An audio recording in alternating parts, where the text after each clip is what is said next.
Sí, a mi me resulta molt simple parlar del mur de Berlín i no parlar del que passava en el món. Després de la Segona Guerra Mundial, el context de la Guerra Freda, és molt fàcil pintar la situació com que hi havia un mur, en una part estàvem molt oprimits i els altres érem el món lliure i per fi vam derribar el mur i tots contents i feliços. Vull dir, s'han d'explicar les coses. En el món lliure estàvem recolzant a dictadors com Pinochet, com Videla, a Bin Laden el van finançar per a combatre la Unió Soviètica.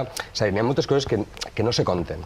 I llavors no era tot tan bonico per una banda ni per l'altra. I jo penso que ens perdem moltes vegades en l'estètica. El mur de Berlín ha caigut, que bien, todo. Doncs jo penso que ens falta profunditat en l'anàlisi perquè si no, jo penso que la gent al final no acabarà entenent què és el que passa actualment en el món. Com bé estem veient, no? També explicar què és el que passa després de la caiguda del mur de Berlín. És de veres que les esquerres eren molt potents en Europa occidental, no en la part comunista, sinó en les democràcies occidentals eren potents. Eren una amenaça també per al poder econòmic i polític neoliberal d'entonces.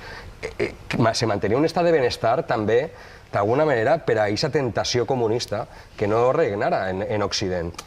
Quan s'ha acabat la Unió Soviètica, l'estat de benestar ha volat pels aires. És a dir, s'estan privatitzant poquet a poquet tots els recursos, totes les empreses públiques i està deteriorant-se l'estat de benestar per a la gran majoria d'estats occidentals. I no només això, estem construint uns murs que a mi me fa vergonya veure que celebrem això i tenim un mur davant enorme que és la Mediterrània, que oblidem molt fàcilment que varen ser els països mediterranis de l'altra banda els que ens van acollir a nosaltres, no als valencians o als espanyols, sinó també als europeus, quan fugim de la Segona Guerra Mundial, a Algèria, a Turquia, a Síria mateixa. Això ho hem oblidat, no s'explica això. I després també puntualitzar una cosa que heu comentat els dos, el tema del terrorisme. Tots els analistes experts en terrorisme estan d'acord en que l'amenaça terrorista més gran d'Occident actualment no és el jihadista, és el d'extrema dreta. El terrorisme d'extrema dreta este any ha matat a més de 150 persones en Occident.